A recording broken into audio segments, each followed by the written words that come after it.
Sangye chudak soki chognam la jang chu bardu dagni kyap suchi dagi chenyen gi pesonam ki drola penchu sangye drupan shu Sangye chudak soki chognam la jang chu bardu dagni kyap suchi dagi chenyen gi pesonam ki drola penchu sangye drupan shu Sangye chudan soki chognam la jangtu bardu dagni kyapsuchi dagi chunyengi pesonam ki drola penchu sangye drupanshu.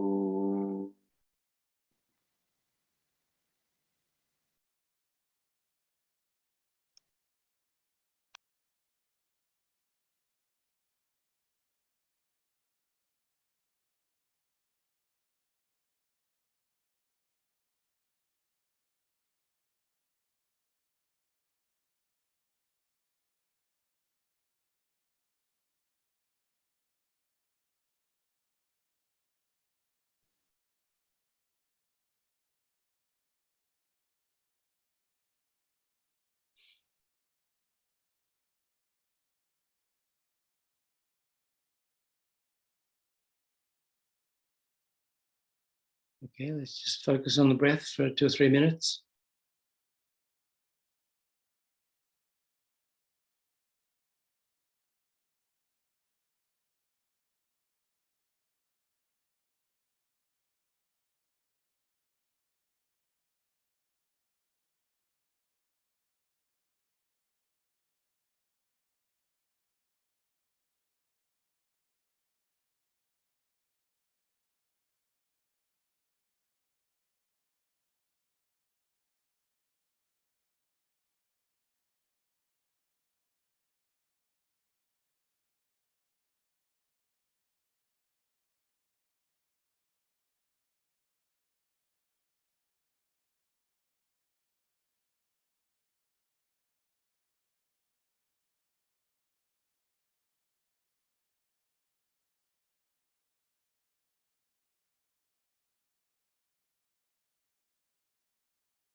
And now let's generate bodhicitta motivation for this morning's session. I think the purpose of my life is to lead all sentient beings from suffering to enlightenment.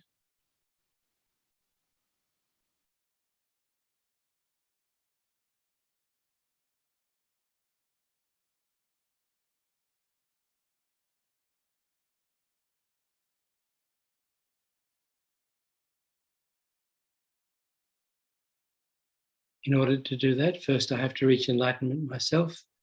That depends upon completing the entire path to enlightenment, from guru devotion up to the stage of no more learning.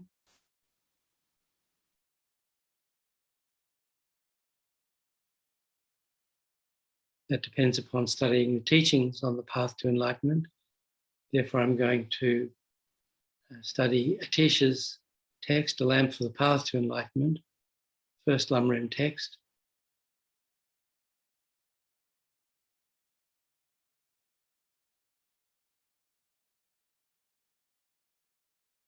In order to reach enlightenment for the sake of all sentient beings.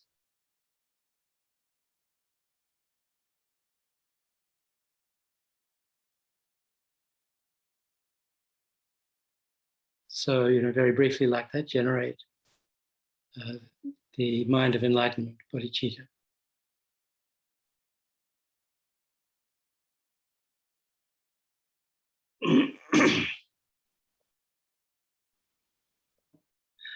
So the text we're studying is Atisha's Lamp for the Path. And so far we've looked at Khunu Lama Rinpoche's brief commentary on the text and His Holiness's slightly more extensive teachings on it. So this morning I thought I'd look at Geshe Sonam Rinpoche's teachings as we progress through these early verses.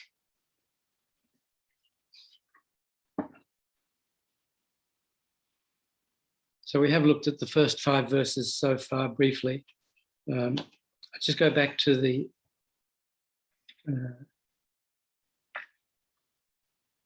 second verse again now to see what Geshe Sonam Rinpoche says about it, a little more extensive. Slightly more.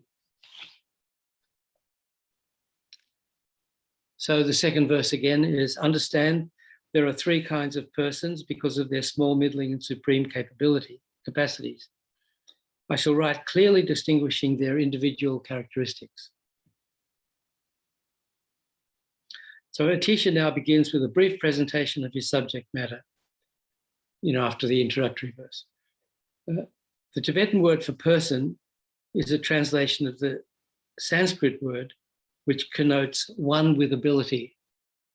So the Sanskrit word is Purusha, and the Tibetan word is Khebu, one with ability.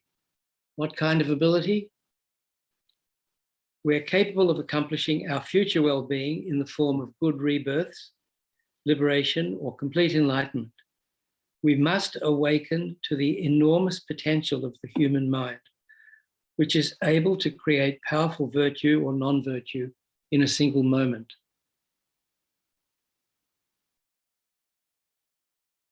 Atisha speaks of 3 levels of ability. Those of the most limited capacity overcome attachment to this life and out of concern for their future well-being, live in accordance with the connection that exists between actions and their effects. Karma. Those of intermediate capacity are averse to all states within cyclic existence and seek to free themselves through the 3 kinds of training: ethical discipline, concentration, and wisdom.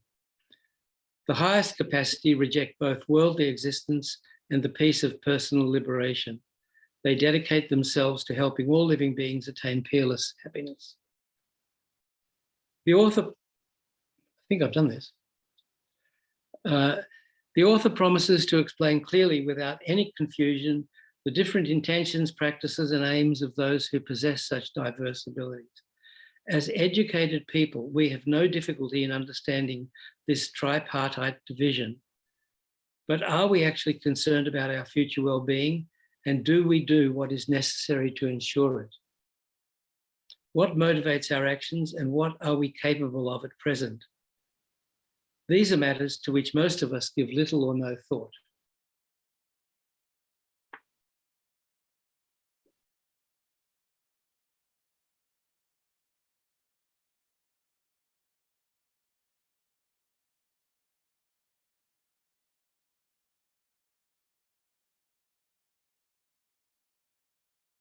That's true, really, is that we go about our daily lives, and we're not really aware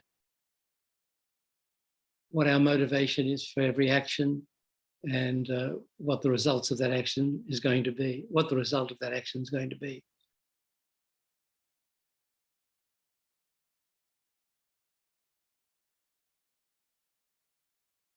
So that's, kind of the most important mindfulness to have, really, this awareness of what's going on in our mind every moment. And we can only develop that ability if we do a lot of meditation and become very familiar with what our mind is and how it works, on a moment-to-moment basis. So it's not easy.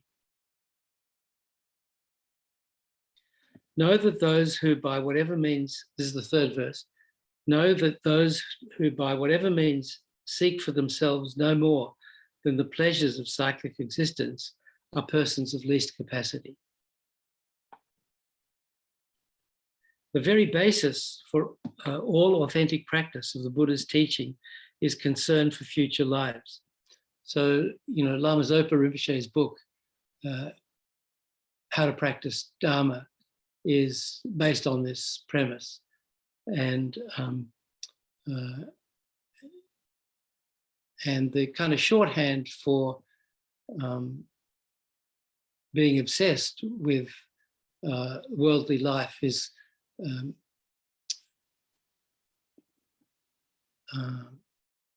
what Lama Zopa Rinpoche called the evil thought of the 8 worldly dharmas. So, abandoning the 8 worldly dharmas is the kind of borderline between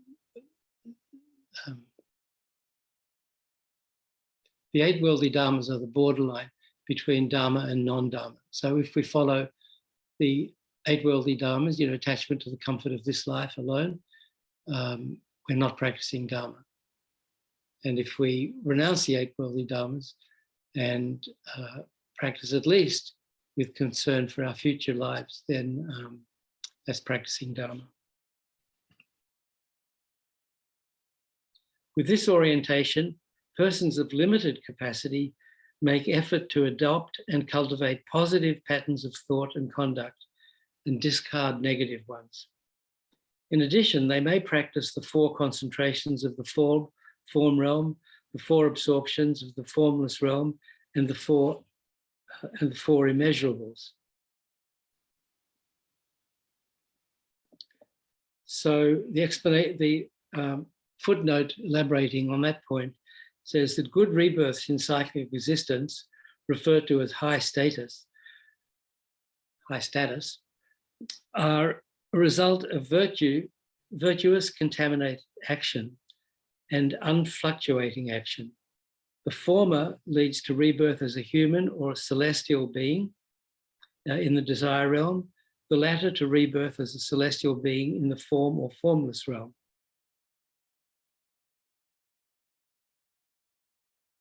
In order to create unfluctuating action, one must have attained a calmly abiding mind, shine or shamatha.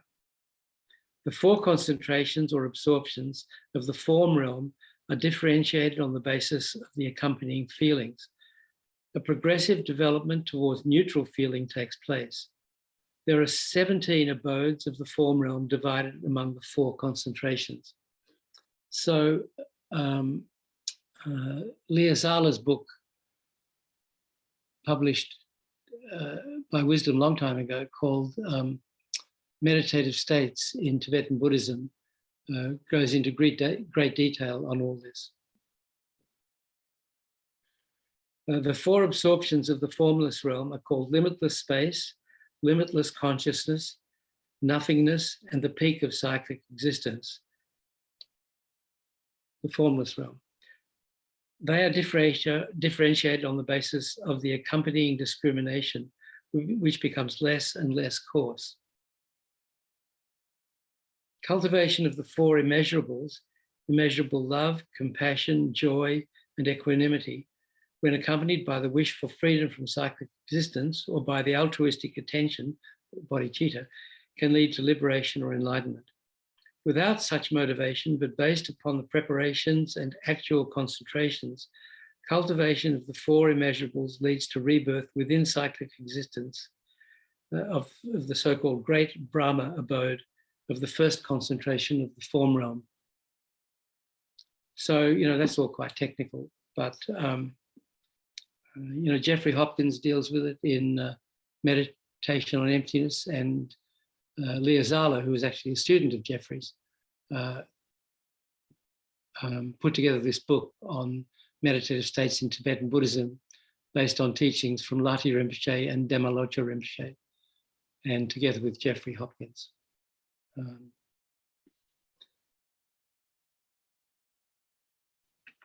So a long time since I read that book, so I can't remember all the details, but there it is if you want like some super homework.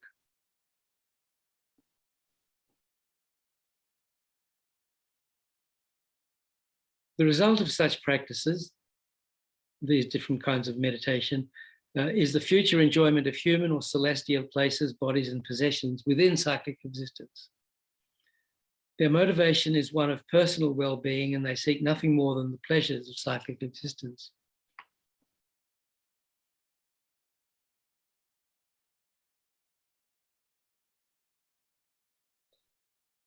So the levels of happiness or joy or bliss or rapturous ecstasy that we can attain through attaining these higher and higher levels of concentration,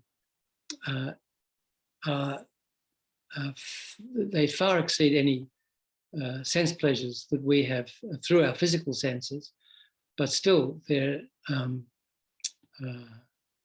still experiences within cyclic existence, and by experiencing them, especially if we're just doing it for, with worldly motivation, then eventually the karma to enjoy those experiences runs out, we die, and we've not created any more merit, we get reborn in the lower realms.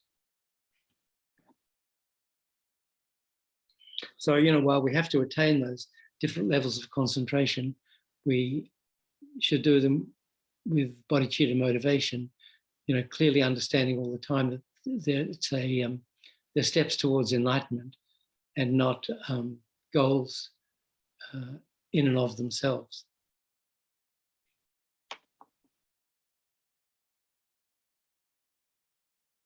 So those of intermediate capacity may not attain their aim of liberation in this life. They will need future human rebirths to continue towards liberation. And thus they hope for a good rebirth, not merely because they seek the pleasure of cyclic existence. Even those of great capacity may aspire to attain a human rebirth, not for their own sake, but out of a wish to help others. Their aims and intentions are clearly different from those that motivate a practitioner of limited capacity.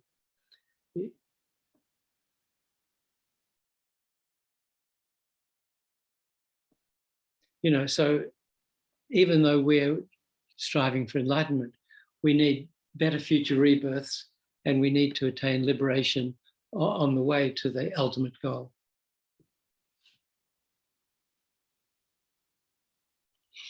What are the main practices and insights cultivated by those of least ability? They meditate on impermanence and the suffering experienced in bad rebirths. They take refuge sincerely and develop conviction regarding the connection between actions and their effects.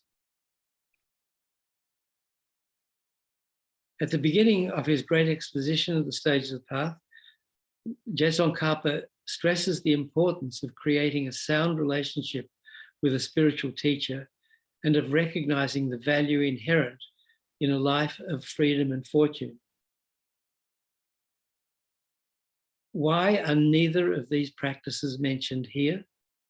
The reason is that they are not limited to practitioners of the least capacity, but are essential for all practitioners, whatever their level.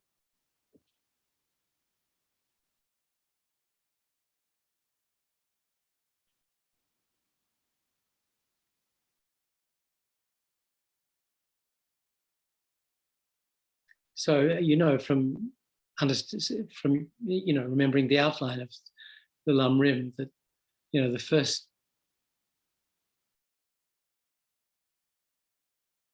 teaching and first meditation we do are on developing guru devotion, and then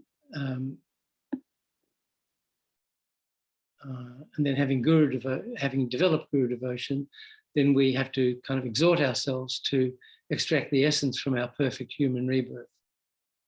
And then how to extract the essence, then comes these 3 levels of the path.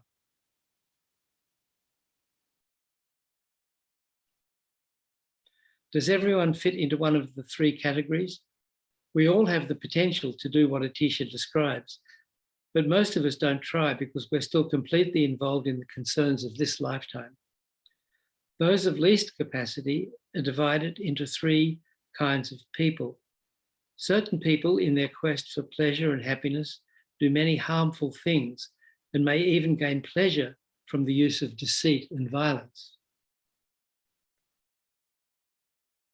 Others use non-violent, secular and spiritual means to accomplish happiness in this life. Most of us are in pursuit of present happiness and fall into this category. That is, we use, non-violent, secular and spiritual means to accomplish happiness in this life. Neither of these 2 kinds of people are authentic practitioners of the least capacity. Only someone who is concerned with the happiness of future lives and uses spiritual practices alone to accomplish this is a true practitioner of least capacity. So I haven't seen this division of people into 3 in other teachings.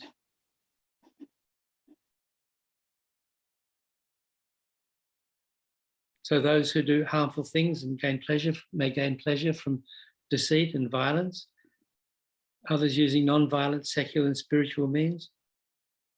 So neither of those 2 kinds of person are actual practitioners of least capacity. Only someone who's concerned with the happiness of future lives and uses spiritual practices alone to accomplish this is a true practitioner. How can we arouse an interest in future lives and overcome our strong preoccupation with this one? Thinking about the preciousness of our human life and its impermanent nature counteracts our obsessive preoccupation with this life. Thinking about the suffering experienced in bad rebirths will stimulate an interest in gaining a good rebirth.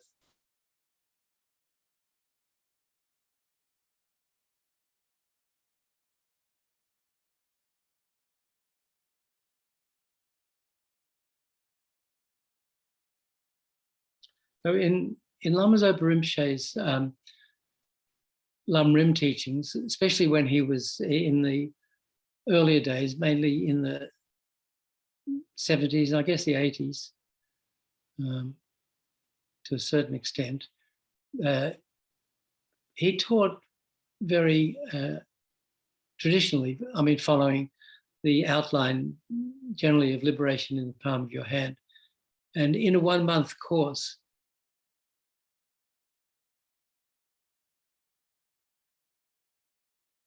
it was only at the very end of the course, usually, that Rinpoche even got to the path of the, the intermediate, the practitioner of intermediate capacity. He spent nearly all his time. And in those early courses also, Rinpoche didn't teach much on guru devotion. I think, well, I don't know exactly why, but I think possibly because everybody was so new to Buddhism and would have thought that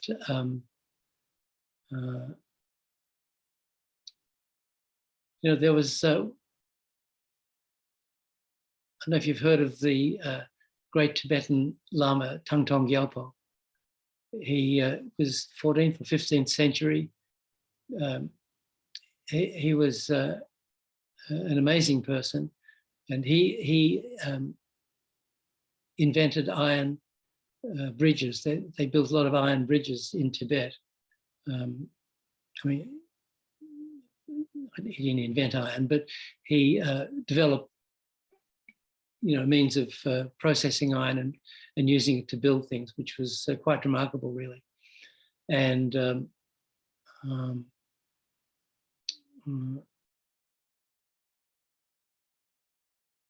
not sure where his current incarnation is. If I haven't heard he's around, actually, but the previous one was called Gomchen Kampala. He lived high up in the mountains in Solo-Khumbu. And when you went to Laudo, along the path along the river, you could see his hermitage was way up on the hill. And a couple of the students spent a bit of time with him, Ngaon Cherdak and Harry Sutton, Harry Colony's partner. He spent a lot of time. And so Gomchenla came a couple of times to Kopan, and one time he gave us a teaching, which is in this book, called Advice on Guru Practice.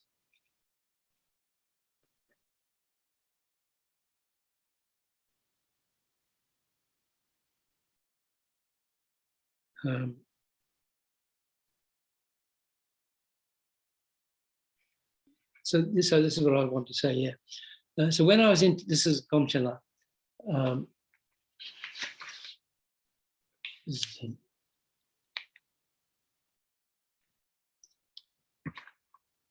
This is teachings from Tibet. It's online. You can see the whole thing there.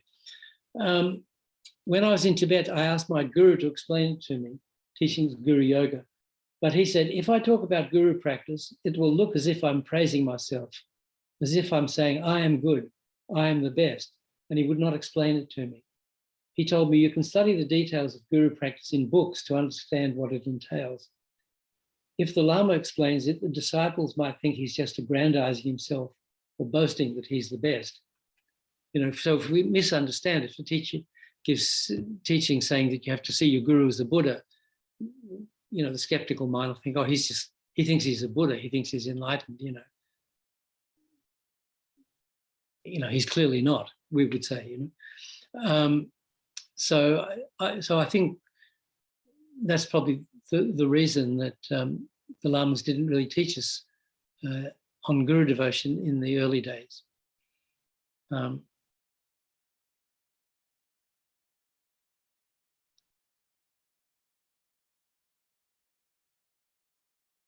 So Rinpoche would teach on perfect human rebirth a lot, and we've published those teachings in a book called Perfect Human Rebirth. And then, then he would spend a lot of time on the 8 worldly dharmas, which is in that book, and impermanence and death, which is, we're working on that book at the moment, and the lower realms and refuge and karma, and so he didn't really get much beyond the first level of the path, this lower capable being.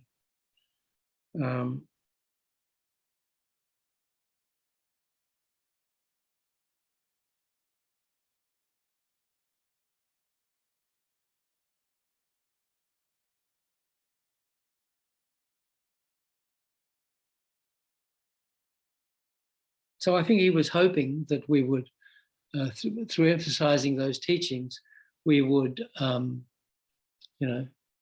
develop interest in abandoning worldly concerns and trying to practice Dharma properly, and with at least an interest in getting better future lives.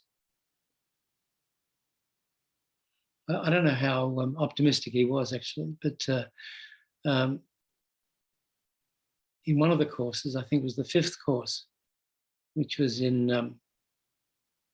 I remember it clearly. It was the 5th course, which was in the fall of 73. There were about 200 people there. And it was the first course that we had at Kopan that wasn't in the Gompa. The Gompa had been built in the original Kopan Gompa. It was built in 1972. And the 3rd course, which was in the fall of 72, which is the first one I went to, was the first course in the little Gompa. And the 4th course in the spring of 73 was in the Gompa. but it was already very crowded. There were about 120 people came to that course. So for the 5th course, there were about 200 people. So we put up this big tent in the backyard behind the Gompa. There's a kind of large flat area. And Rinpoche kind of surveyed this crowd of 200 people at one point and said, you know, if one person in this tent realizes the perfect human rebirth in this life, that will be an amazing thing. So, you know, the very first fundamental basic teaching on, you know, perfect human rebirth, you know, he was pessimistic that if even one of us would realize that. And I don't, you know,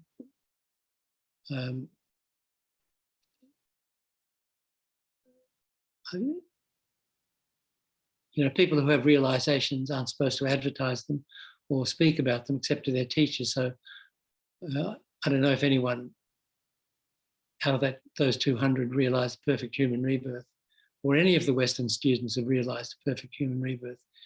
There's a text by Pabonka Rinpoche, I think it just goes up to refuge, that explains the experience of having these early lamrim realizations.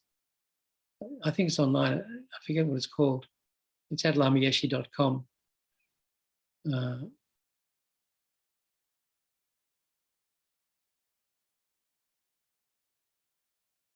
So someone who has realized the perfect human rebirth does not waste even 1 second of their life.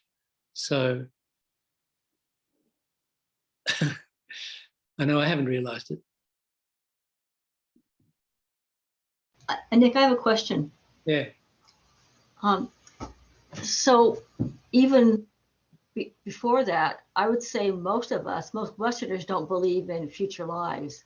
I mean, whether it's because of dissatisfaction with traditional religions we were raised with, or the ascendancy of the scientific tradition. But I mean, I think as a Buddhist, it's like one of the most fundamental, you know, necessities to really move forward, as you mentioned. But does that mean we're not really practicing, or Buddhism can't get a foothold in the West, an authentic foothold? Well, a couple of things. You know, first of all, you know, the very first teaching in Rinpoche's Lamrim textbook that we use there, The Wish-Fulfilling Golden Sun, the very first page is called The Mind Is Beginningless, which explains past and future lives. And you'll never find that in a Tibetan text, because in Tibet, everybody knew the mind is beginningless. But, you know, for Westerners, you know, and that was kind of the replacement for Guru devotion. Instead of teaching Guru devotion first, Rinpoche would teach mental continuity first. You know, the mind is beginningless means there are future lives, because, you know, if there are past lives, there's got to be future lives. So, so that was the first thing Rinpoche would teach, because we were coming from a culture, as you say, that that generally believes there's only one life. This one, you know.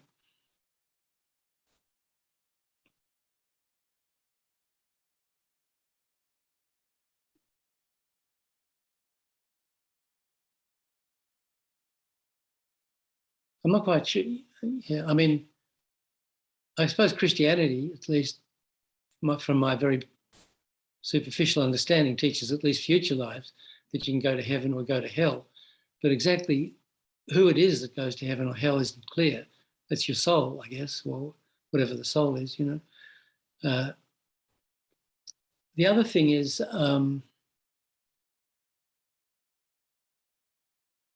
what's the other thing? First thing was Rinpoche taught, tell me the question again. Just about how, because of the, not even that people don't openly say that, but this assumption is that when this life is over, you know, it's done. There's no continuity of mind, that the mind is part of the body. And when the body dies, the mind dies. That's sort of the assumption in the West. So I think, I'm not sure for all of us, that's a hindrance. You know, we should have maybe abandoned that thought, but I think that's a general belief in the West, for whatever reason, science, satisfaction with our religions. We were brought up as children. Yes, so my short-term memory shot. So Rinpoche, the first thing he taught was mind is beginningless in past and future lives. I can't remember what the other point I was going to make is now, but well, that makes sense to me. The teaching, the continuity of the mind, that's a very good, argument about why that when the body dies, the mind doesn't, where it's not over. So that's, a very appropriate place to start for Rinpoche to do that, I think. Yeah, and then it's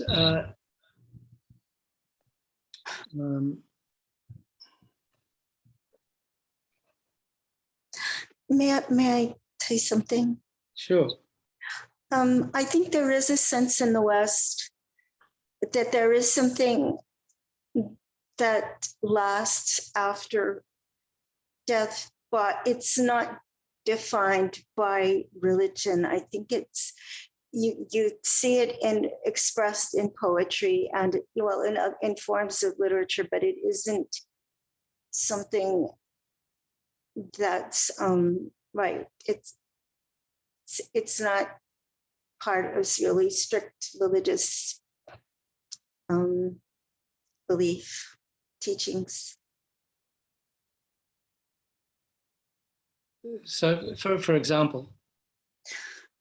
Okay, well, there are poems and things about people, how places kind of, there's a sense of someone still lingering, perhaps who loved a certain place. And there's a sense of that person being around, and so essentially has not died. So would it be death in the Buddhist sense either? I don't think, because the person, there's a sense that whatever it is that lingers is lingering. And I think in the Buddhist sense, after the 49 days in the bardo, it's over. But what the point I'm trying to make is, even though there's not the strict religious teaching on anything lasting after death, I think that, except to go to heaven or hell, I think that in actual life, in literature, there's still a belief that there's something that lasts. Am I making sense? Yeah, I think, Buddhism explains it very clearly, of course, with the different realms and karma and also the logic of, if we understand the nature of the mind as impermanent, changing from every moment to moment, and that impermanent phenomena, by definition, are the products of causes, and the causes are principal and secondary, and that effects have to be similar in nature to their principal cause. And the mind is formless and has the ability to perceive objects, clear and knowing. And so its principal cause has to be clear and knowing. So its principal cause has to also be, a previous state of mind. And if you take it back to the beginning of this life, then you can see that the mind doesn't come from the body. Its principal cause has to be mental, and the mental principle must necessarily come from the mind in a previous life. So, there's that way of thinking about it, through understanding the nature of the mind, which makes kind of logical sense to a lot of people. William? I guess what I should have said is that in lay life, there is a belief in something that lasts, though religion may not teach that in the strict sense. That's what I meant to say. Right. So thank you. Bill? I had asked very early in studying Buddhism, what is it that transmigrates? And the teacher explained that there are three consciousnesses: the gross consciousness, which is connected with the physical body; the subtle consciousness, which is connected with the yogic or the meditative body; and the very subtle consciousness, which is located within the heart chakra and is connected with the very subtle body. So that each of these consciousnesses has a body that goes with it: the gross body, the subtle body, and the very subtle body. What that very subtle body means, because you also then are taught that the cause of consciousness is the previous moment of consciousness, as though there were no body connected to it. So I just sharing what I was taught and what I believe is correct. And I think the other thing, while I'm saying something, is Ribush Rinpoche has a very good explanation. The Lati Rinpoche book that you were talking about of Jeffrey Hopkins, he goes through that same material very, very cogently. And so I can recommend that to people who maybe don't want to struggle their way through Jeffrey Hopkins. Thank you. Thanks, Bill. Yeah, that's the tantric teachings talk about these three levels of mind: the gross, subtle, and most subtle. And it's the most subtle mind the most subtle mind and subtle wind, or which is what the body is in that case, is what the most subtle mind is, what goes from life to life, bearing all the karmic imprints that are on it at that time, from accumulated since beginningless time. You know, if we study the teachings on the death process, again, Bill,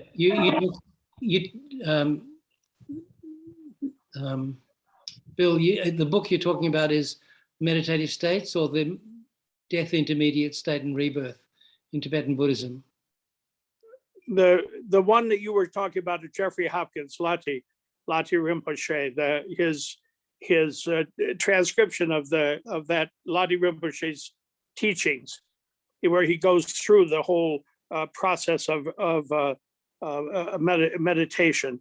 I don't know what the title is, but Ribush Rinpoche does I would say a more cogent job in a few lectures of going through exactly that same material. Where do you find those? Vimeo, videos, Vimeo. Oh, it's on Vimeo? Yeah. Okay. What was his name? What was his name? That fellow from MIT was Ribush Rinpoche's student. George Chernoff, you probably know him. Yeah. Yeah, so he's there, and then he does, I didn't listen to George's, but he does sort of explanations in between. But if you just listen to Ribush Rinpoche, I think he summarizes exactly that same process that you find in Lati Rinpoche, and I think extremely well, extremely cogently. And you'll find it under Ribush Rinpoche and Vimeo. Okay, great. I recommend it. So yeah, at some point we can find that and share the link maybe.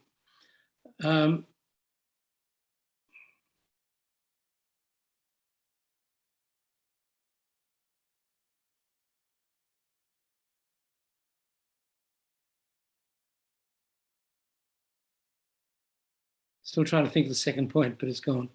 Okay, so let me just continue here then.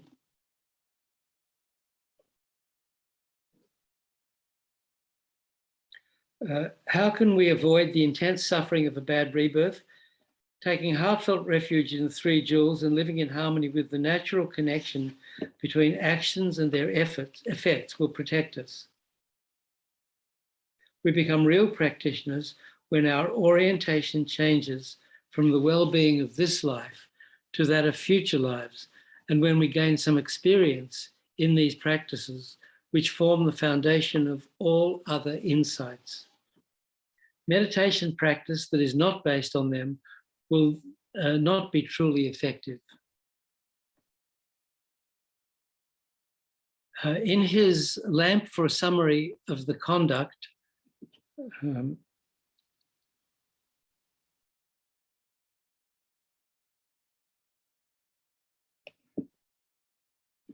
don't think that's in English. Or it might be in one of the wisdom books, I have to check. In his lamp for a summary of the conduct, Atisha says that all those who have the disposition should cultivate a relationship with a properly qualified spiritual teacher. He's referring to the fourfold disposition of the exalted, who are content to live on alms, wear 3 robes of an ordained person, sleep on a simple mattress, and who take joy in meditation and in the elimination of what needs to be discarded.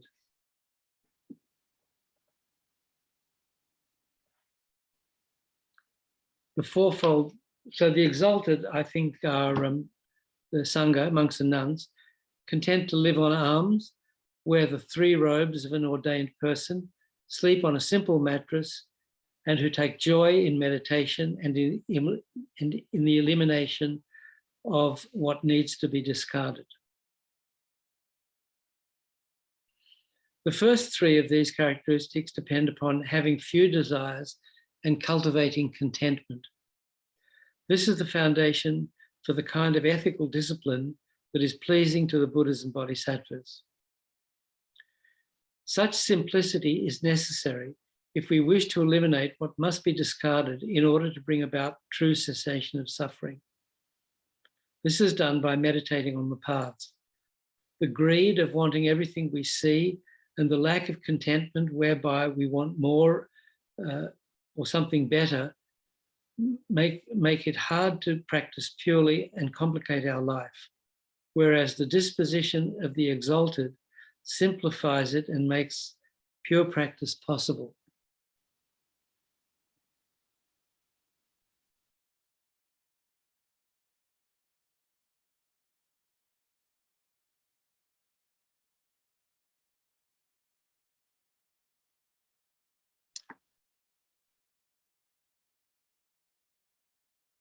I often think that in Bodhicharyavittara, there's a verse where Shantideva sort of muses on, sort of wistfully, you know, oh, when will I be able to go to the forest and you know, spend my time alone in meditation, leaving sort of everything behind.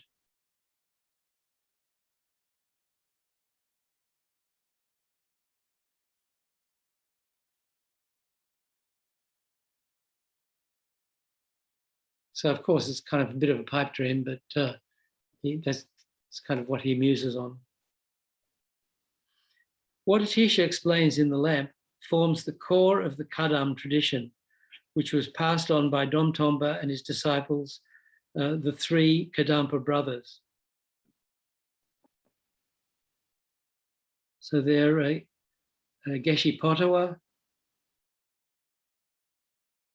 Geshe Chengawa, and Geshe Puchungwa.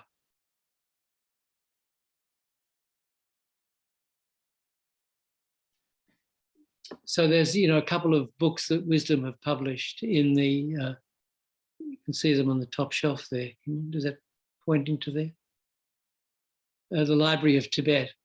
There's one called Book of Kadam and another one called Mind Training, which contain the teachings of of these Kadampa Geshes. It's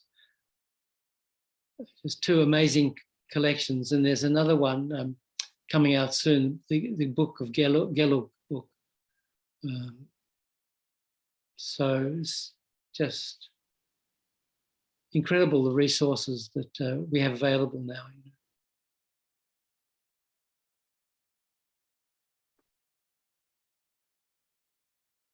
Of course, the resources just being there isn't quite enough. We have to do something from our side apart from just put them on the shelf.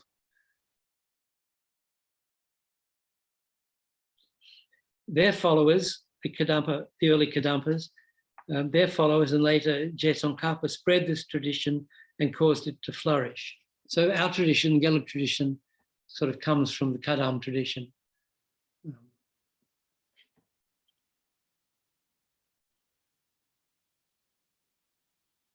The custom or tradition of hearing teachings on, thinking about and meditating on the stages of the path to enlightenment, the lifeblood of practice, has not declined to this day.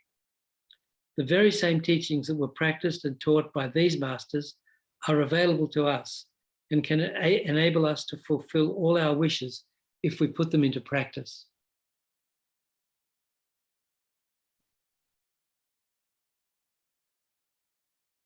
Domtomba, so Domtomba, you know, he was Atisha's main disciple. He was his interpreter and said to be a manifestation of Chenrezig. He was a layman. He once saw a monk doing circumambulations and intuitively knew he was doing them for a worldly motive. He remarked, "It's good to do circumambulations, but it would be better to practice." Later, he saw the same monk making prostrations. "Prostrations are good," he said, "but it would be better to practice." After some time, the monk began to do meditation, and Domtomba again remarked that doing retreats was laudable, but it would be even better to practice. Finally, the monk, who by this time was thoroughly perplexed, inquired what he meant by the word practice. Domtomba answered that it meant letting go of our preoccupation with this life and developing true love and compassion. If what we do is for this life, is a worldly endeavor, no matter how much it resembles a spiritual practice. If what we do is for this life, it's a worldly endeavor, no matter how much it resembles a spiritual practice. If we don't overcome that concern, we aren't true practitioners. If we don't overcome our concern for the well-being of future lives, we don't have a wish, a real wish for freedom. If we cannot overcome our self-interest and anger, we aren't practitioners of the great vehicle. Once we decrease our attachment and anger, we must begin the work of uprooting the underlying ignorance from which they spring.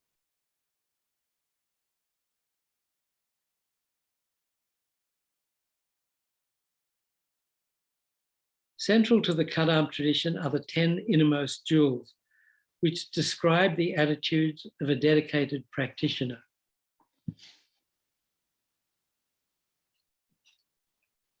So these 10 Innermost Jewels of the Kadam tradition include 4 kinds of entrustment, 3 Vajra-like or immutable resolutions, and 3 consequences, exclusion, finding, and attainment.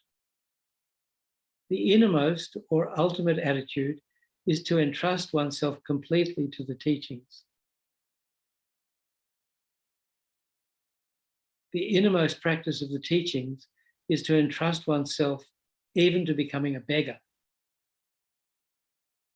The innermost way of being a beggar is to entrust oneself to death. And the innermost way of dying is to entrust oneself to an empty cave. So, you know, dying alone in an empty cave. The 3 adamantine or Vajra resolutions are initially to remain immutably unswayed by others' objections, to then cultivate an immutable lack of embarrassment, no matter what they say, and finally to maintain the immutable wisdom of following to the end the path one has chosen. This will automatically exclude one from human society. One will find oneself in the company of dogs and finally attain divine status.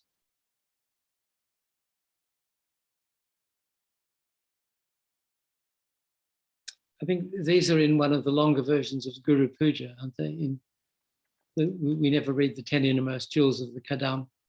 And there's a bit about them as an appendix, I think, in Lama Zopa Rinpoche's book, How to Practice Dharma. The 10 Innermost Jewels of the Kadam tradition. So, you know, that's just the essence of being an ascetic practitioner and putting our Dharma practice above and beyond everything else.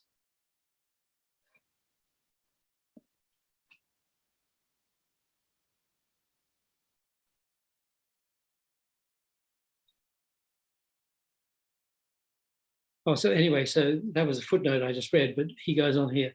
The first attitude is to entrust ourselves completely to the teachings.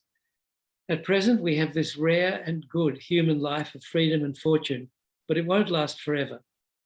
We are certain to die and don't know when. At death, nothing at all but our spiritual practice will be of any use to us. That is the only thing worth doing. Everything else is a futile waste of energy. We tire ourselves for the sake of reward and reputation, and in our search for the kind of companions we prefer, but we can take none of these with us when we die. They must be left behind, and only the imprints of negative actions we performed in the process of trying to acquire them accompany us to our next rebirth.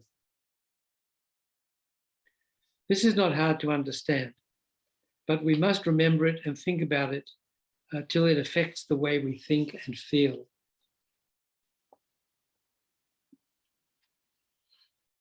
Our trust in the teachings should be so complete that we're prepared to become even a beggar.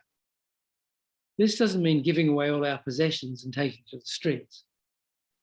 It involves ridding ourselves of our present attachment to the sense objects, which is like a chain that fetters us to suffering. It makes us greedy, discontented, and unhappy now, and the actions we perform because of our craving bring suffering in the future. Vasubandhu says, Vasubandhu, you know, the author, he was a Sangha's younger brother. He was the author of the Abhidhamma Kosha. Sound is the deer's perdition. For an elephant, it is touch. Appearance is the moth's perdition. And for the fish, it is taste. The fly is attracted to smells. For them, there is but a single cause. Among humans, each individual, both night and day, is constantly destroyed by all five of these. How can they attain a happy state? So, you know, 5 sense objects. Deer are attracted by the sound of the hunter's flute and die as a consequence. Elephants stand still when they are touched gently and scratched. This makes it easy to attach the iron hooks by which they are controlled. Moths are drawn to the bright flame of the lamp, which burns them. Fish are tempted by the worm on the hook and perish. Flies are attracted to the smell of the cesspit and drown. These creatures succumb because of their particular weakness. But we humans have a weakness for all the sense objects: sight, sound, smell, tactile, taste, and touch. We're enthralled by natural and artificial shapes and colors, by natural sounds, and by music, by natural fragrances and created perfumes, by tastes to the extent that we eagerly eat foods we know are bad for us, and by physical sensations of all kinds. These factors exercise the greatest fascination when associated with human beings. Their appearance, the sound of, so there's 5 senses associated with other people. Their appearance, the sound of their voice, their smell, their taste, and the feel of their body and their touch. You know, how many songs and poems are written about this? The truth of this is apparent if we honestly examine our own experience. People are even prepared to undergo painful and dangerous surgery to improve the appearance of this body, which is an outcome of our past actions and the product of our parents. We may think that to practice well, we need certain amenities, and if we're reduced to penury, we will lack these. Though we work hard to gain security, there's no guarantee we'll be successful, and even if we are, we may not have the opportunity to enjoy the comforts for which we've labored. We should be prepared to practice and not give up the teachings, even if our living conditions are poor.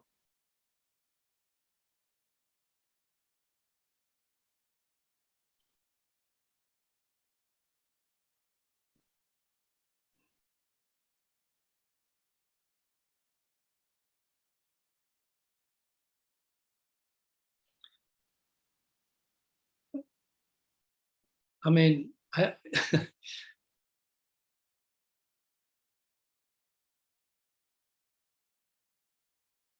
know, I don't come within a million miles of this sort of attitude or practice, but you know, in back in 74, you know, Lama Yeshe, in the spring of 74, Lama Yeshe gave us a Vajrasattva initiation. Those of us, a lot of new monks and nuns who'd just been ordained in January in 74. And, you know, a bunch of more dedicated lay students. Lama gave us a Vajrasattva initiation, and in order that we could do a 3-month, and teachings, in order that we could do a 3-month retreat. And so there was a group retreat at Kopan Monastery, and then a bunch of us went up to, in the mountains up in Laudo, you know, where Lama Zopa Rinpoche comes from. And there was a Gompa there, and there are a bunch of other places around there, some Sherpa huts. And I was in a cave called the Charok Cave. And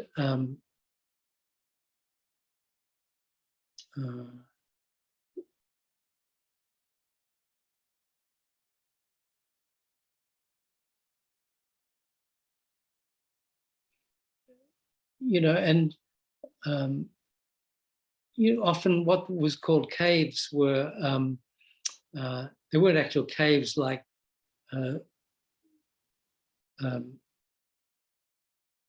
you know, spaces formed naturally or carved out of a rock face or cliffs. Often, sometime in the past, pieces of mountain had broken off and the rocks had tumbled down.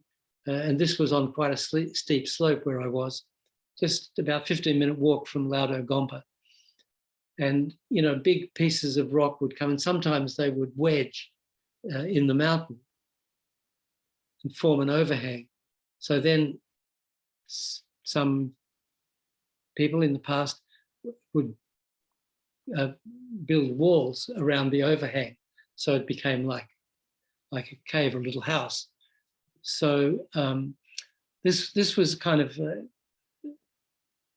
you know, as caves go, this was kind of a luxury cave in that it had a wooden floor and 2 rooms and a window and a door. And then so one in the smaller section, there was it was kind of the meditation space, and in the larger section was the living space where I slept, and there was a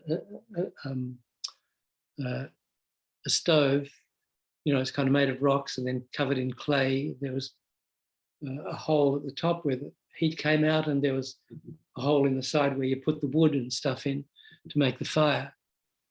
And I had one pot, and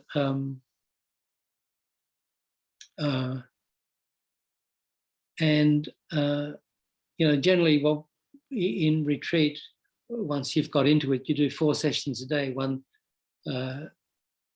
before dawn, and then one in the morning, one in the afternoon, one in the evening, you know, 2.5 hour sessions. And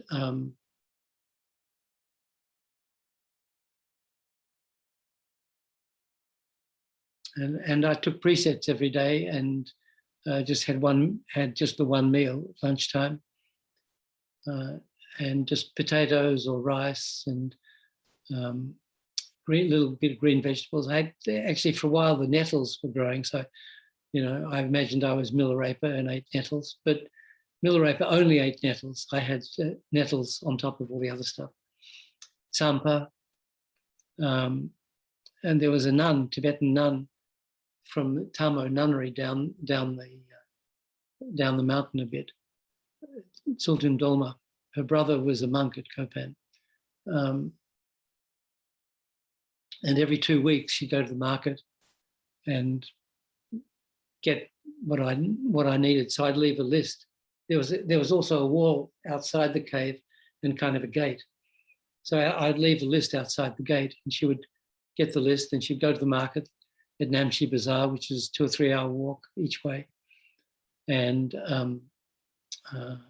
so for the first few days after she got back, there were fresh vegetables and fresh yogurt. And then for the rest of the 2 weeks, whatever was left, so potatoes and anyway, a few staples, rice and stuff that I brought up from Kathmandu. And then water, I had to fetch the water from a spring.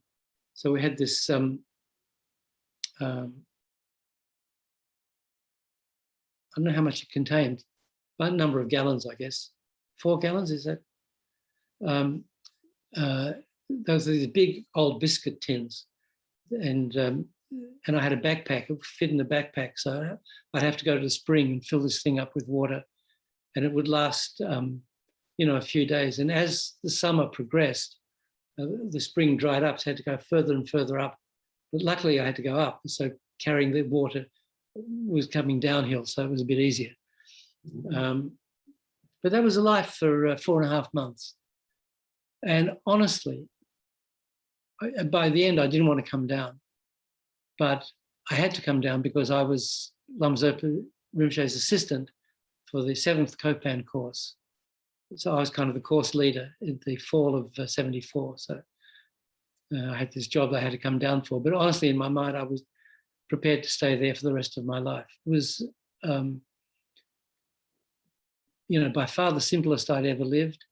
And it was, I think probably the happiest 4 months of my life. It was just unbelievable. So it's possible, to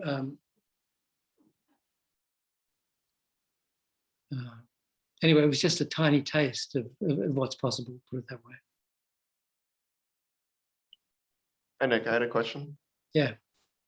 Hey, I was just wondering, when you returned from your retreat, did you kind of get a sense of, I don't know, just feeling that going back to society where everyone's concerned with the worldly dharmas felt like kind of like gross or like alienating after coming back from the retreat, or did it make you feel more like grateful for having like those luxuries of that exist more? Well, I've told the story a number of times before, but one of the things that made my retreat relatively successful was that in Lama Yeshe's commentary, given before we all went off,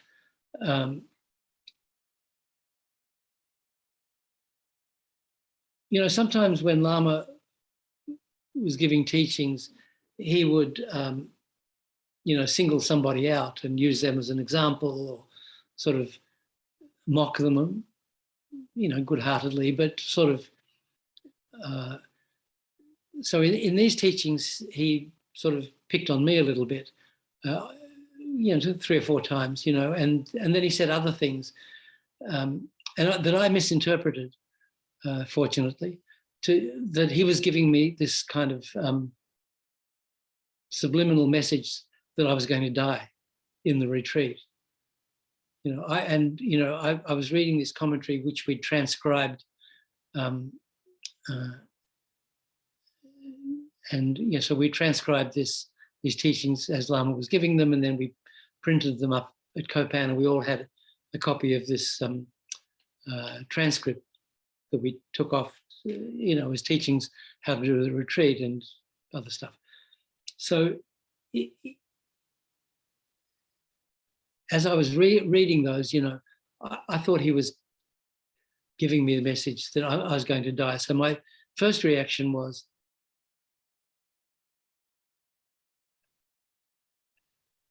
how could he, if he knows I'm going to die, how could he possibly send me off into the mountains where there's no medical attention for, days,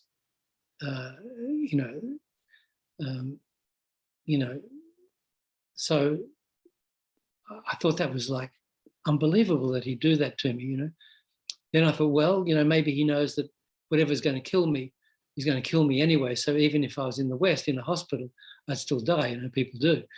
And that maybe the best way for me to die would be in retreat, doing purification. So I sort of, well, okay, maybe that, Anyway, so then, I got a little worked up. So then I ran across to Laudo, to the Gompa, the Lama Lundrup, who later was the abbot of Kopan. He'd just been at Kopan for about a year as this young monk's teacher. And in those days, the monks, in the summer, the monks would go up to Laudo Gompa from Kopan. There are just about 30 of them. So it wasn't that big a deal. But in fact, that was the last year the monks went up in the summer. After that, there were too many and it was too much hassle to get food and everything up there. So they just stayed at Kopan year round. But most of the monks in those days came from that area. So they would come up and they'd see their parents and stuff.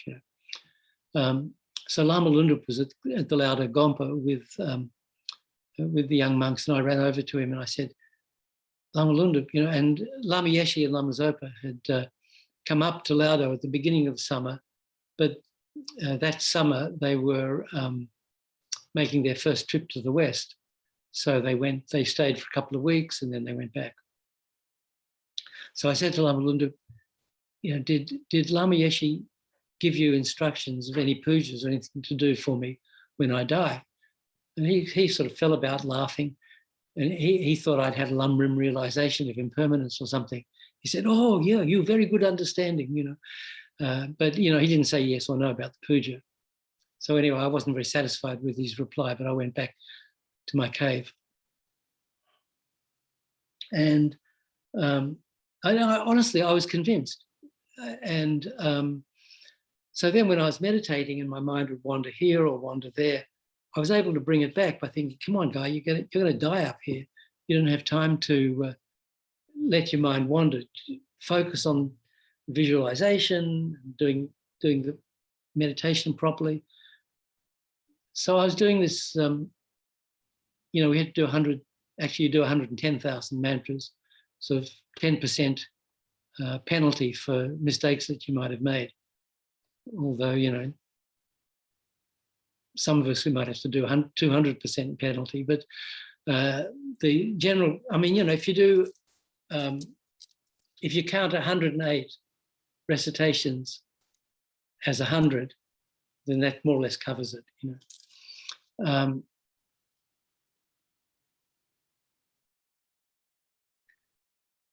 So I got up to about 20 or 25,000, and you have to visualize Vajrasattva above the crown of your head, and there's all these different things you have to visualize. And for me, I could hardly see anything. It was just all black, So I thought, oh, this is no good. I better start again and try and get it right. So then I went back, I started again. And the second time I got to 20, 25,000, the visualization wasn't any better. So I thought, oh, screw it. Okay, so I counted. So I've done 50,000. So, so like that. And by the end, by 100,000, there may have been a glimmer of something, but Anyway, but I did. I got to the end, and I finished my retreat, and I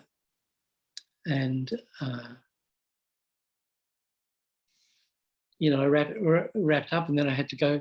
Then I had to go back down to Kathmandu. So at that time, the airport was at Lukla, which is about a day's walk away. So as I was walking down, as I was walking from Laudo to, you go to this town, Namche Bazaar, about 2 or 3 hours away, and then from there you go down to Lukla. As I was going down, I kind of felt, you know, those guys who are on death row for 20, 30 years, and then, you know, the Innocence Project comes along and they do the DNA testing and they're found to be innocent and they're released from prison. And, you know, it's like, the first thing is just this, you know, before there's time to get angry about the wrong conviction, is like, there's this relief, you know. So I felt like that. I felt like I escaped from death row. I survived this death sentence that I thought Lama had predicted. So I was kind of high, you know, on life at that point. But I wasn't returning to society, Trey. I was going down to help Lama Zopa lead the next Kopan course.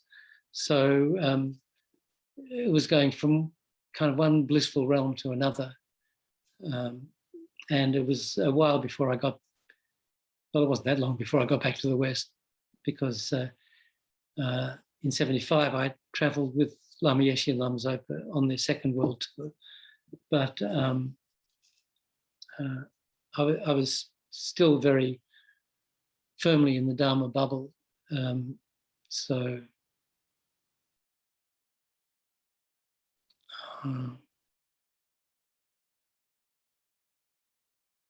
it was like that.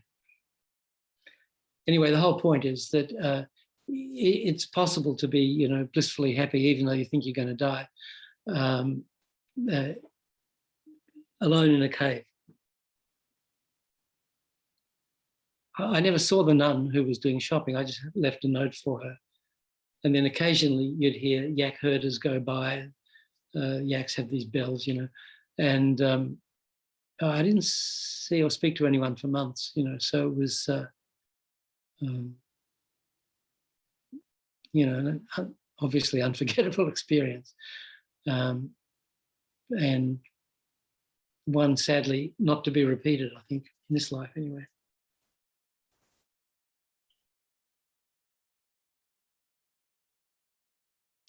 Okay, so Geshe Sonam Rinchen says, when we seriously consider devoting ourselves to a life of practice, the following deep-seated fears will arise. What will happen when we fall ill, grow old, or when we are dying? Who will nurse us? Who will assist us? Who will give us a decent burial? We need money to pay for these services. And if we have a family, what about those who survive us? Who will look after them? Such thoughts show how deeply entangled we are in the concerns of this life. We have all kinds of insurance to cover sickness and old age, but we may not live long enough to benefit from them. We may never experience serious sickness or old age, but we will definitely experience death. Are we prepared for that? We should be determined never to give up our practice of the teachings, even if we have to die alone in an empty cave, with no one to care for or bury us. This, of course, doesn't mean that we have to live either like a beggar or die in an empty cave, but it does imply wholehearted commitment. The Buddha's life story illustrates these 4 attitudes of complete commitment. He gave up his royal life to devote himself to spiritual practice and resolved to live the life of a mendicant. He practiced austerity for 6 years with no concern whatsoever for his livelihood and was prepared even to die, living alone in a desolate place on the banks of the Nairanjana. So this was the river near Bodh Gaya where he meditated under the Bodhi tree.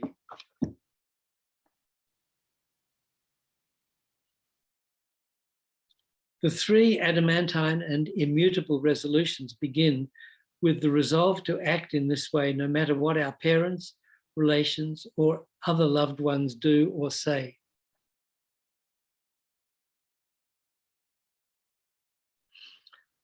The Buddha's decision to leave royal life behind was unshakable. Our decision will cause pain and make those close to us weep. But if we are steadfast, we'll eventually be of greater help to them as a result of our spiritual practice. So often, Lama Yeshe, when people ask Lama Yeshe if they could become a monk or nun, to a number of people, he would say, okay, but first you need to get your parents' permission.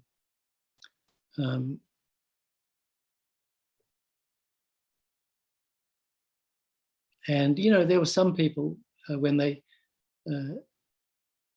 whether they got their parents' permission or not, they got ordained.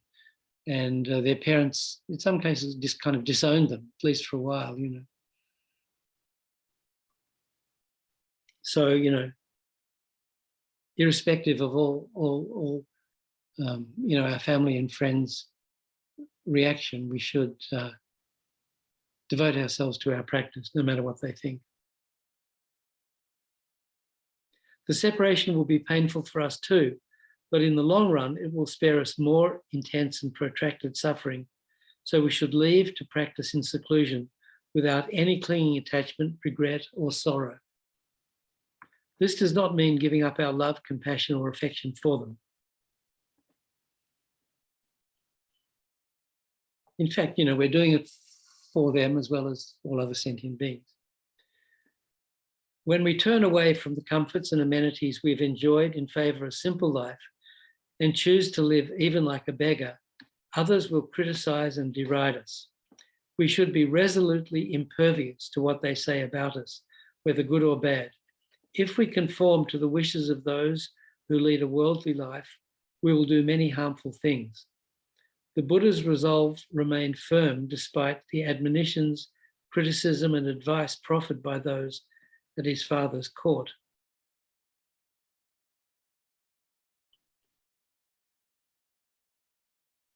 With single-minded determination never to give up the precepts of training we've adopted, and with the intention to turn away completely from worldly concerns, we must resolve wholeheartedly to practice for the rest of our life. As a result of this, we may be expelled from the society of ordinary worldly people.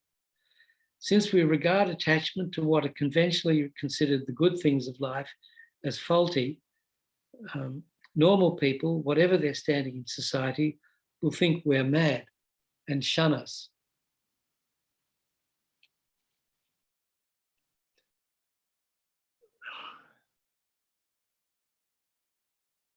So after I'd been a monk for 2 or 3 years, Lama Yeshe sent me to Delhi to start the center there, Tushita Center. And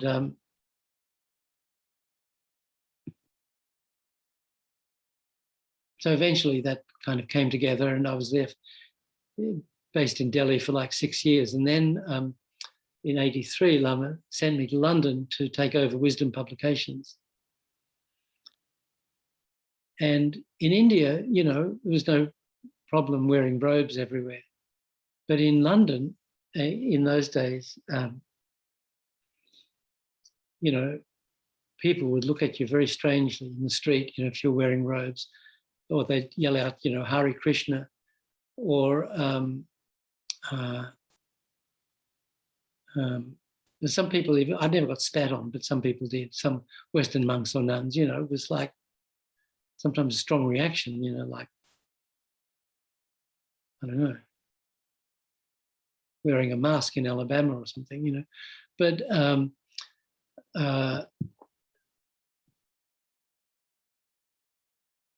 so I was kind of there. I think I mentioned this story.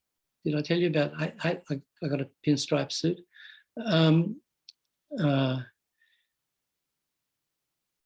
So I felt, you know, going, you know, trying to get credit from a bank or lease offices from an estate realtor.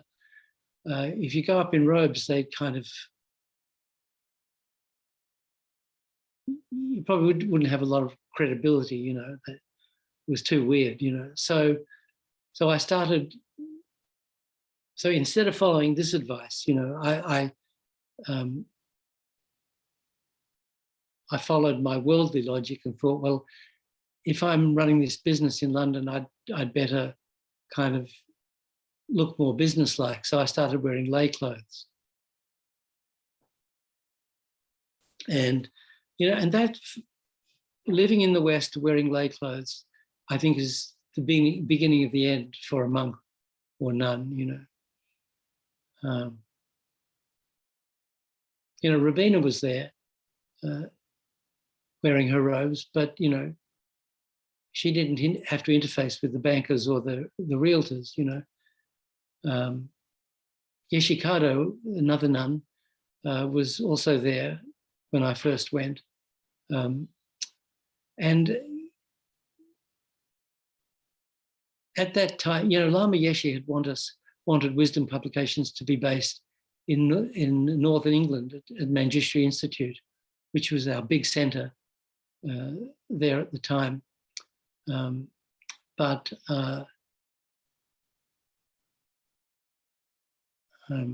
around that time, 83, that was kind of taken over by the Geshe there and his students, and they kind of, it was kind of a coup. They took it over from the FPMT, so we lost that centre.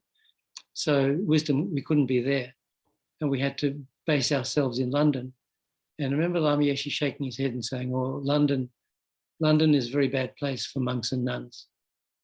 And you know, Lama and London is one of the big samsaric cities. So you know, so Yeshikado, the nun, didn't like it there. She didn't want to wear lay clothes, so she went back to Australia. And then I lasted 3 years as a monk, but it was very difficult. And just wearing lay clothes, you get into a very ordinary frame of mind, and you know, my bad habits weren't that far below the surface. So you know, you forget you're a monk. People don't know you're a monk, and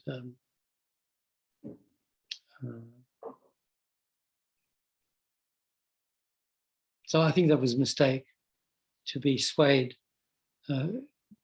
by those kind of external factors. And if I had this attitude that Geshe loves talking about here, about not caring what people think and just entrusting myself to the Dharma, and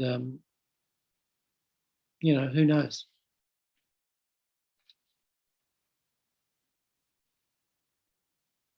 You know, I might have survived as a monk, but as a homeless outcast living on the fringes of society like a stray dog, we may have to endure hunger, thirst, and derision. Even the Buddha was taunted by passing cowherds while he lived as an ascetic. But if we devote ourselves entirely to the practice of the teachings, we too will attain the divine state of enlightenment, just like the Buddha. These are called the jewels of the Kadam tradition. They may seem extreme and controversial, but contemplating them will enrich us by giving us courage. If we adopt them, they will make us fearless, fulfill our wishes, and help us to cut through the bonds of worldly existence. At present, we dare not live like this, but paradoxically, if we do, humans and celestial beings will give us gifts and pay us homage, even though this is not what we seek. Contentment and a feeling of satisfaction are our greatest riches, our happiness and splendor. Without them, no matter how much wealth we own, we will always feel hungry and impoverished. Contentment is essential for practitioners of all capacities. Those of least capacity understand that the pleasures and comforts of this life don't last and are of no help to us at death. They're content with what they have and regard as adornments any difficulty they meet through taking refuge and living in accordance with the natural law of causality. karma. Practitioners of intermediate capacity recognize that all pleasure and happiness within cyclic existence is contaminated, subject to change, and untrustworthy. They regard all disturbing emotions as faulty and cultivate contentment, viewing the hardships of practicing the three forms of training as adornments. Understanding the drawbacks of self-centeredness, practitioners of great capacity foster contentment where their own personal interests are concerned and devote themselves to others' well-being. They regard the hardships they encounter in their work for others as adornments. His Holiness the Dalai Lama recommends that we devote half our time to the practice of meditation and the other half to helping others. How do we reconcile this with the 10 innermost jewels of the Kadam tradition? The 10 innermost jewels of the Kadam tradition are intended to give us the impetus to practice purely. The very heart of the Buddha's teaching is non-violence, which demands ethical discipline. True practitioners train in the 16 practices that yield high status, meaning a good rebirth. These consist of active restraint from killing, stealing, sexual misconduct, from lying, harsh speech, divisive speech, trivial conversation, from covetous thought, harmful thoughts, and from holding wrong views. So, the 10 non-virtuous actions. In addition, they refrain from taking intoxicants, which befuddle the mind. They sustain themselves by a pure means of livelihood and avoid any forms of behavior which hurt others or cause them unhappiness. They practice respectful generosity by giving material things, instruction, and protection, and make offerings of gifts to those with great qualities, to their parents and others. They try to develop affection for all living beings. So these are the 16 practices that lead to rebirth in the upper realms.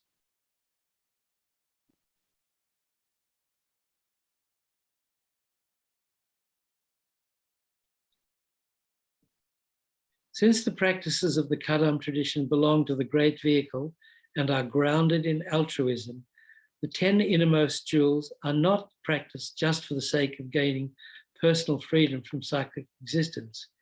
Yet in order to help others effectively, we must stand on our own feet. We need a strong body and spirit. It's important to understand these jewels properly. They don't prescribe that we should become a beggar, withdraw from the world, or live and die in an empty cave. They describe an attitude of commitment so irrevocable that if necessary, we would be prepared to do all of these things. There's no conflict between such wholehearted devotion to the teachings and working for others.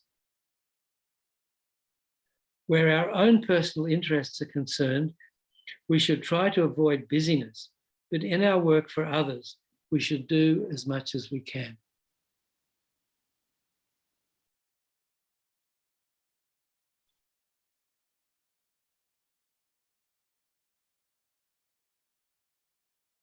Our meditation practice should support our work in the world, and our work for others should help us gain deeper insights. If we practice meditation in the right way, it will make us kinder and more tolerant. And instead of wanting to retaliate in response to ingratitude, we'll have an even greater wish to help. Not all meditation has to be done sitting on a cushion in a formal meditation posture. There are two broad categories. One is placement meditation, in which we try to keep the mind single-pointedly focused on an object. The other kind, analytical meditation, involves thinking and can be done anywhere. In fact, we do plenty of analytical meditation, but of the wrong sort. For instance, suppose someone has hurt your feelings. The more you mull over it, the more you feel like humiliating that person publicly. The wish becomes so strong that you devise a strategy. When you have a reliable plan, you carry it out, and finally take satisfaction in what you've accomplished. So these days, that's known as arguing with strangers on the internet.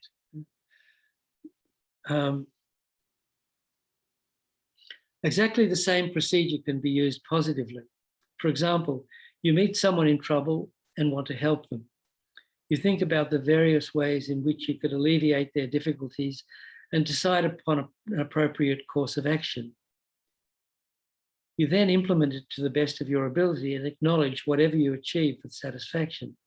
It's important not to make too rigid a distinction between meditation and implementation, or to think that meditation always means sitting in a certain position. Or as Lama Yeshe used to say, meditation doesn't mean sitting in a corner doing nothing.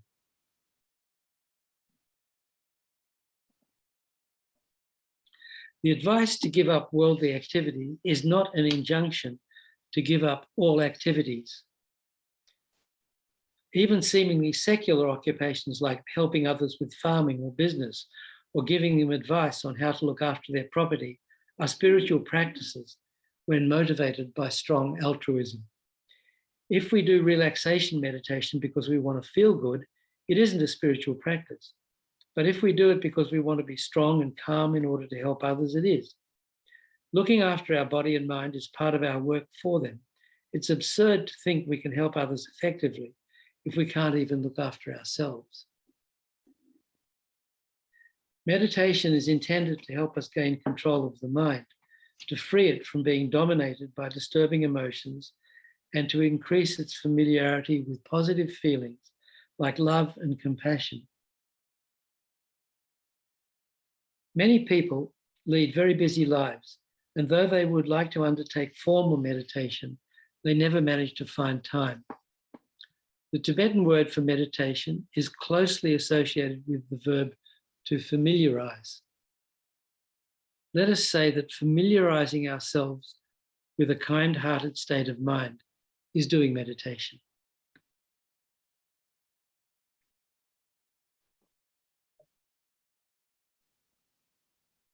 Okay, so that's Geshe Sonam Rinpoche's commentary on the third verse, on the path of the lower capable being, the practitioner of least capability, the practitioner who seeks simply to avoid being reborn in the lower realms and to gain rebirth in the upper.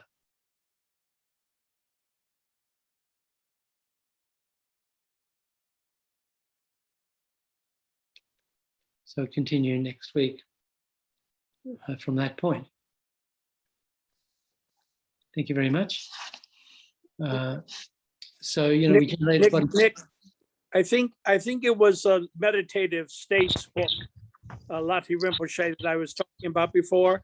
I don't recognize the cover. I think they may have reissued it or did something. And I put the Vimeo link to Ribush Rinpoche in the chat. Thank you so very much. Also, the sevenfold cause and effect method of generating bodhicitta depends upon seeing all beings as your mother and relies on past lives. I think that's essential, or you maybe don't really have bodhicitta. Anyway, just my comment. Great, thanks, Bill. Appreciate that. Thank you, Nick. Thanks, everyone. Okay, so just remember we generated bodhicitta at the beginning. We've been discussing Atisha's precious text, Lamp for the Path, with Geshe Sonam Rinpoche's precious commentary. So we've definitely created, a whole heap of merit. So we should dedicate that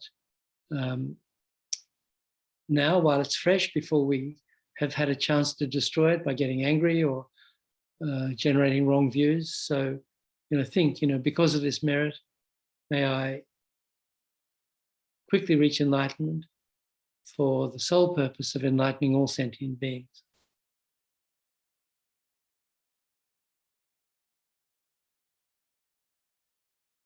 So, motivation action, dedication. And they're interdependent phenomena. They're empty of inherent self-existence. So, we dedicate with that understanding too, the emptiness of it all. Okay. So now we just do the concluding prayers.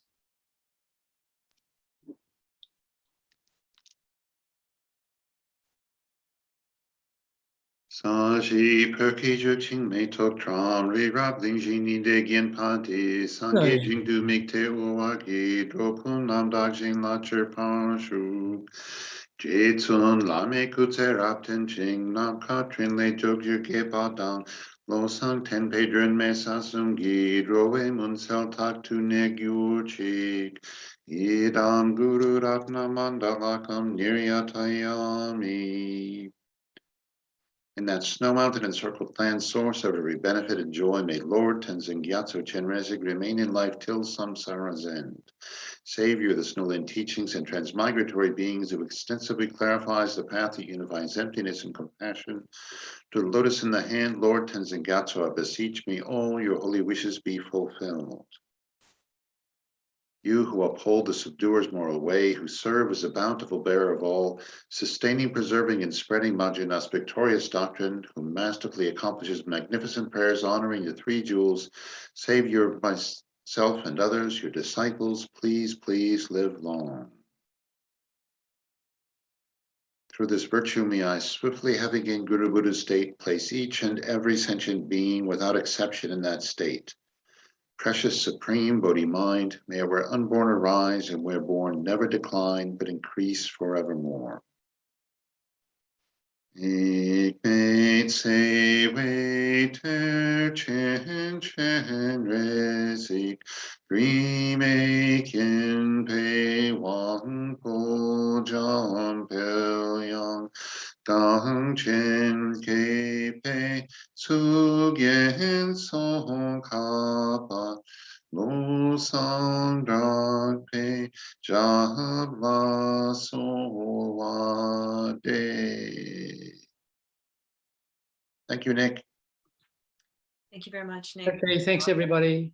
Thanks, Nick. Thanks, everyone. Thank you, Nick. Thank you, everyone. Thank you. Have a good day.